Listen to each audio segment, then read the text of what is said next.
Hi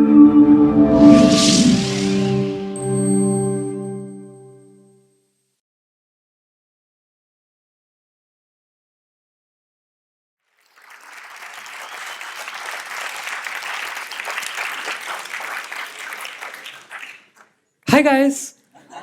I'm Leo. I'm 16 and the co-founder of Workshop for Me, a non-profit organization through which we teach children aged 6 to 16 how to code. iGens. The world is worried about them. Or should I say, us. A little too worried. The adult world questions if we are even capable to bring humanity forward. Let's take a look at what you guys say about us. That we're self-obsessed, lonely, depressed, and an overall unreliable lot. All this coverage is done to an extent never before to any other generation. It looks like, feels like, the entire world has an opinion to share about us iGens and to tell us what's wrong and how to fix it. And never before in the history of mankind has an upcoming younger generation had to start their life from such a low, receding level of expectations. Ground -0. So, who are we iGens? What do we breathe or eat? Well, it turns out we have 4 distinguishing elements. First, the way we think. You see, we develop our strong and distinct thinking style from the early age of about 11. And from that point on, all the kids know that we tend to be at odds with the adult world. Second, we deeply cherish freedom because we hardly get enough of it. And so basically what we're trying to say is, we would be like to left alone. Pure, simple, alone. Not that we're loners. Just that we appreciate distance. And digital devices and the internet give us just that. Not only that, one good feature about them is that they don't question us. But in fact, they are very good at the opposite. They are very good at answering our queries, which the adult world often fails to do. Third, we lack something that humanity has always cherished for all these centuries. We lack the virtue of patience. We simply don't have it. Well, not at least in the way the current world measures it. To us, the current world scale can be used to measure the history of our planets. The scale we are most comfortable with measures time in milliseconds, climbing all the way up to a minute, tops. We're fine with that. Anything beyond that's too long makes us impatient. And fourth, even though we may not look like it, we deeply care about the environment. The animals, the oceans, the air, we love them all. To us, polluting these is a complete no-no and, quote, not cool. You will never find an iGen taking their dugout for a walk and not cleaning up after them. I cannot say the same thing about the adult world with the same level of confidence. So let's look at a few real-life examples of what the adult world considers to be their best attempt and what we would do different. We've all been there, that even after 18 years of education, graduates from universities are still unable to find a job. It's sad, right?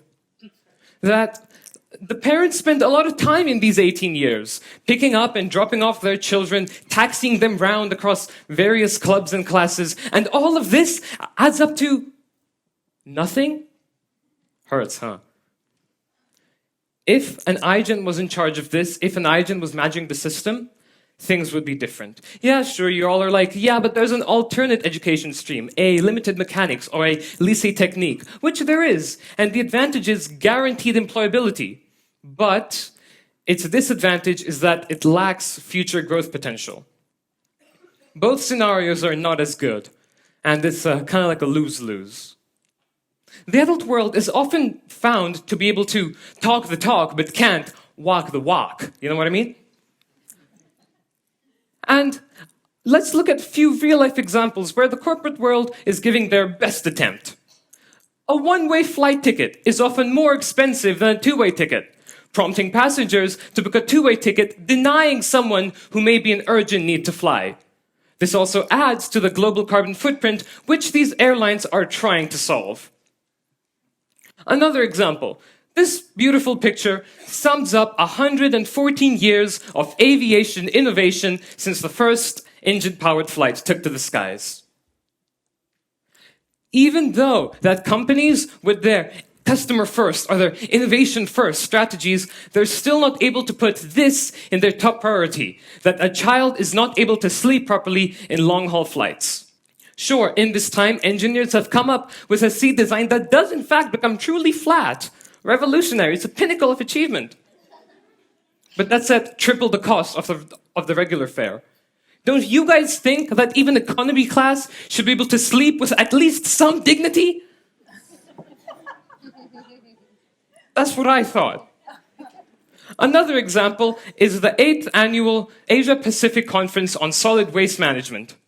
It was cool and all. 500 delegates came in from the Asia-Pacific region to achieve a mission called Zero Waste, to think of radically disruptive ways to be able to change people's behavior to generate less waste. Sounds cool, good cause. But these 500 delegates drank water and tea and coffee from one-time use paper cups. Ironic? And furthermore, the air conditioners were extra cold, and the wide doors were wide open, and all the air just went, wow! All that energy wasted, think about that. And not only that, when asked for a digital or an e-copy of the handouts that were handed out to the delegates, they were unable to comply. Not even for the 3R, Reduce, Reuse, Recycle, referendum that was signed and adopted at the end of the conference. And we iGens find this funny, and you guys too, like, are you guys iGens? We notice that in CO2 generation conferences and other such bad behavior conferences that the world loves, we often find that the adult world contradicts themselves. And we iGens, if we were to tell the world to adopt something, we would make sure we would be in the forefront to adopt it first. Let's take a look at another example of environment, but from hotels. I'm pretty sure you all have been to a hotel. And they often display a message, something along the lines of, "Hi, we're a hotel. If you would like to save the environment, put your towel on the towel rack. Else you want to kill the environment and sleep with a bad conscience, throw them on the floor and we'll wash them for you." Or something like that. And they go on to explain that the hotel is extremely sensitive towards saving the environment. Don't you dare question their sensitivity. But they end up serving water in plastic bottles. And when I, as a guest, request them to serve in glass bottles, they fail to understand why, and thus call it an impractical demand. And thus, in the end, my request was not met. All of these are examples from the adult world. Billion-dollar corporations, corporate leaders are running these. And an iGen, using words from the corporate lexicon, they are ETL, encouraged to leave. So, you adult world often call us sad and depressed and whatnot. Yeah, sure, we get that. You don't have to say it all the time.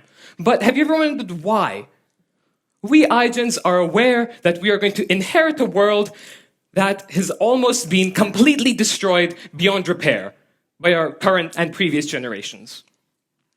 Let's take a look at some facts. The world is overpopulated with over 7 billion people, 80% of which hardly have enough water to drink, food to eat, or a safe place to stay. And we have to figure out a solution to this? The world has a completely ravaged climate system with excessive emissions of greenhouse gases, leading to melting north and south poles, resulting in higher sea levels, depleting water across major world cities like Cape Town and Bangalore, and 1.2 billion tons of garbage, untreated garbage, every year. Toxic waste from incinerators everywhere, thinking that, oh, the iGens will solve this, or their children's will solve this. They'll think clearly and solve our problems for us. This is the gift you leave behind for us? No wonder we don't like to talk to you much. The world will see a quantum shift in the way we live, and we will make sure that we leave behind a better world than what we inherited. iGens are and shall be more respectful to the future generations than any generation lived so far. Our biggest fear is that we shall lose our distinguishing feature, that the iGens of today shall not remain the iGens of tomorrow. The current world system makes it so that we depend on our parents, for our education, our food, and our other physical being. And so we are kind of forced to do what they want us to do under this moral obligation. Eventually, we may pick up some behaviors that we dislike today. And gradually, this will dilute who we are, what we stand for, and what we think. Our biggest challenge right now is to retain and enhance those 4 distinguishing features and to know what we stand for. Thank you.